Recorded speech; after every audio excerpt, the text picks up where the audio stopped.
Let's congratulate one more ક્લાયન્ટનું study permit approve થયું inside Canada. બહુ કોમ્પ્લિકેટેડ કેસ, બહુ કોમ્પ્લેક્સ કેસ, જ્યાં કન્સલ્ટન્ટ્સ ના પાડતા હોય કે આવા કેસીસ લેવા ના જોઈએ, એ જગ્યાએ અમે લોકો બિંદાસ અપ્રુવલ લઈ આવીએ છીએ. So that is the kind of work what we did in our clients case.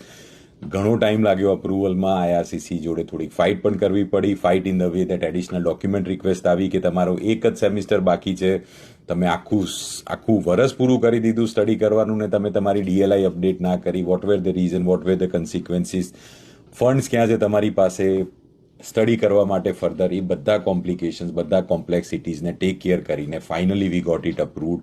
Like study permit is approved today. So let's congratulate the client. Complex cases હોય લઈને આવો, we would be happy to take them and we would be glad to work on those applications. Hello. Hi Nikhil, કેમ છો? બસ મજામાં sir, તમે કહો. મજામાં.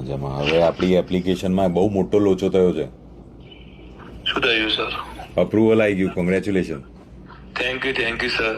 શું વાત કરો? નતો લાવવાનો? લાવવાનું તો યાર ટેન્શન તો તરત કે મારા બે ફ્રેન્ડને આવી કહ્યું, મારા નતું આવ્યું એટલે હું ટેન્શનમાં હતો. તો તમને અમારા પર ભરોસો નતો તમને, એવું કહો છો તમે? ના ભરોસો તમારો પૂરેપૂરો હતો. તો પછી મહેનત બહુ કરી યાર ફાઇલ માટે, એવું ખોટું ના કહેવાય. યા ના, બિલકુલ. So congratulations, we have received approval. કદાચ અઠવાડિયામાં આવી જશે તમારા ઘરે સ્ટડી પરમિટ. અને યસ, કોઈ કન્સર્ન, કોઈ ક્વેરીઝ આમાં? ના બસ આવી ગયું, શાંતિ આવી ગયું જ સારી વાત. હવે શાંતિ થઈ ગઈ. ખાસા દિવસથી વેટ કરતો હતો કે આવશે. આપણી જ મોડી થઈ એકચ્યુઅલી, અને એડિશનલ ડોક્યુમેન્ટ રિક્વેસ્ટ આવી, કોમ્પ્લેક્સિટીઝ હતી, ફંડની રિક્વાયરમેન્ટ આવી, થોડોક કેસ વધારે ટ્રિકી હતું, but finally we were able to take care of everything. Specially documentation એ બધું પરફેક્ટ હોય તો વાંધો ના આવે. ના thank you sir. What is your piece of advice for everyone? શું કહેવા માંગશો બધાને? કેવું લાગ્યું કામ, અને આગળ કોઈએ કામ કરવું જોઈએ, ના કરવું જોઈએ, શું લાગે છે તમને?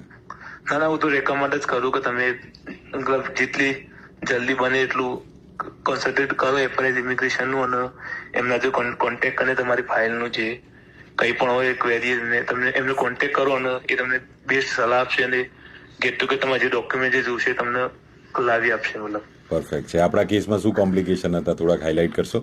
મારી તકલીફ હતી કે મેં પેલા કોલેજમાં હું જયારે આવ્યો ત્યારે હું કેનેડા લેન્ડ થયો, એના પછી મારે ડીએલઆઈ નંબર ચેન્જ કરવાનો હતો, કારણ કે મેં કોલેજ ચેન્જ કરી હતી. જી. પણ ઇન કેસ મારે પેપર બેઝ ફાઇલ હતી, એટલે મેં મારી રીતે ઘણા ટ્રાય કર્યા હતા, પણ મારા ડીએલઆઈ નંબર ચેન્જ નતો થતો. અને હું હવે મેં ડીએલઆઈ ચેન્જ કર્યા વગર મેં કોલેજ ચેન્જ કરી દીધી. અને આફ્ટર એક વર્ષ પછી મને રિયલાઇઝ થયું કે મારે ડીએલઆઈ નંબર ચેન્જ કરાવવું પડશે, કારણ કે ઇન કેસ મારે સ્ટડી પરમિટ જલ્દી એક્સપાયર થતો તો મારે સ્ટડી લોંગ હતી. જી.